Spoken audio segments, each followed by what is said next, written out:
क्या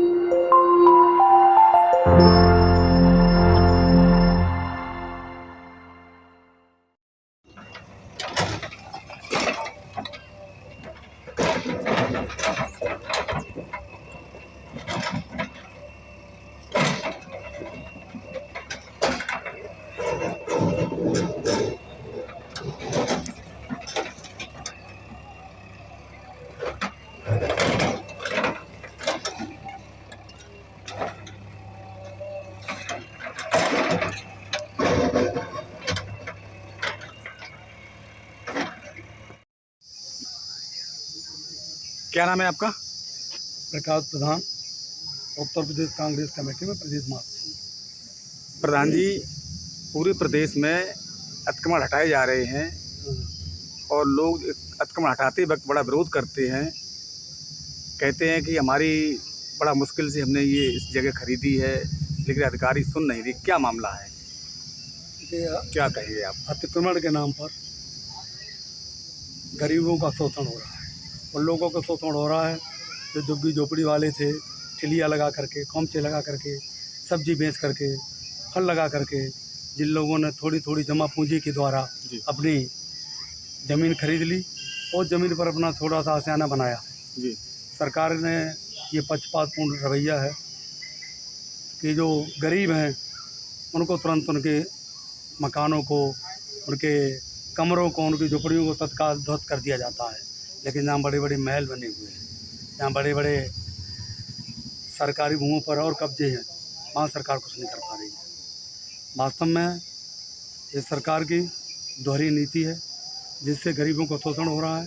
होना ये चाहिए कि जब उन्होंने रजिस्ट्री कराई थी उस समय लेखपाल से स्पष्ट आख्या मांगी जाती, उस आख्या के आधार पर उसकी रजिस्ट्री होनी चाहिए थी, जिससे उसका पैसा डूबने से बच जाता, उसका मकान का पैसा डूबने से बच जाता।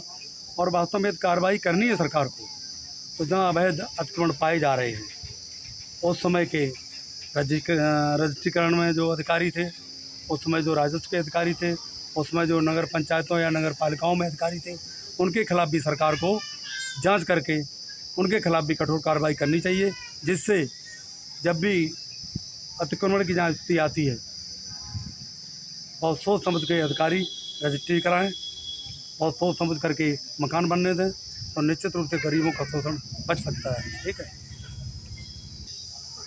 कल मैनपुरी में अतिक्रमण हटाया गया था, तो वहाँ अधिकारी लोग कह रहे थे जिनके मकान गिराए गए, जिनके नींवें तोड़ी गई, कि यहाँ मकान नहीं बना सकते आप, और कोई बिजनेस करो, मछली पालन करो। क्या कहेंगे आप? अब सरकार के अधिकारी हैं, पता नहीं किस सोच से कह रहे हैं। काश भी ये सोचें कि जिसने ये 1 बीसे या 1.5 बीसे ज़मीन अपने आसाने के लिए, क्या उसमें वो मछली पालन कर सकता है? मछली पालन के लिए सरकार को चाहिए पट्टे दे दे, 1 एकड़ के, 2 एकड़ के, 4 एकड़ के पट्टे दे करके मछली पालन अच्छी बात है, व्यवसाय कराया जाए। लेकिन जिसने अपने आशियाना के लिए रजिस्ट्री कराई है तो वो हमारे रहने की व्यवस्था करेगा कि मछली पालन करेगा? ये अधिकारी गुमराह कर रहे हैं, गरीबों का शोषण हो रहा है। ऐसे अतिक्रमण को तत्काल रोका जाए। वहाँ के लोग ये कह रहे थे कि ये सरकार अधिकारी जब ये कहा डूब क्षेत्र है, तो वहाँ के लोगों ने ये कहा था डूब क्षेत्र है तो मेरी जिम्मेदारी है। क्या कहेंगे आप? बात नहीं, डूब क्षेत्र है, जिसने खरीदा है डूब क्षेत्र में दे, या तो रजिस्ट्री करते समय रजिस्ट्रार को बताना चाहिए कि ये डूब क्षेत्र है, यहाँ ज़मीन ना लें, तो वो दोषी नहीं था। उसका कोई दोष नहीं, उसने अपना पैसा लगाया, रजिस्ट्री कराई, रजिस्ट्री कराते समय सरकार को स्टाम्प ड्यूटी दी, सब कुछ उसने खर्च करके नियमानुसार रजिस्ट्री कराई है। यदि डूब क्षेत्र था तो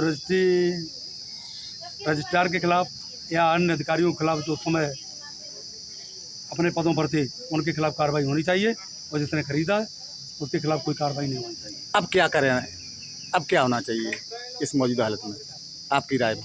हमारी राय में तो जो आशियाना जिसने बनाया है, सरकार को संशोधन कर उनको आवासीय सुविधा उनकी बनी रहने देनी चाहिए, जिससे उनकी जो भी जमा पूंजी है, जो खर्च हो चुकी है, उसका नुकसान भी बच जाएगा और उनके लिए आसाना हो जाएगा। सरकार को मानवीय दृष्टिकोण अपनाते हुए ऐसे लोगों के खिलाफ कोई अतिक्रमण की कार्रवाई नहीं करनी चाहिए। बहुत बहुत धन्यवाद आपका। अभी आप लोगों के सामने कांग्रेस कमेटी की प्रदेश सचिव महासचिव प्रकाश प्रधान जी ने कहा है कि इन गरीबों के आसने न तोड़े जाएं, सरकार कोई रास्ता निकाले जिससे उनके ये आस आना बच सकें। इनकी अपनी राय है। मैनपुरी से चंदपाल, साख्य की रिपोर्ट।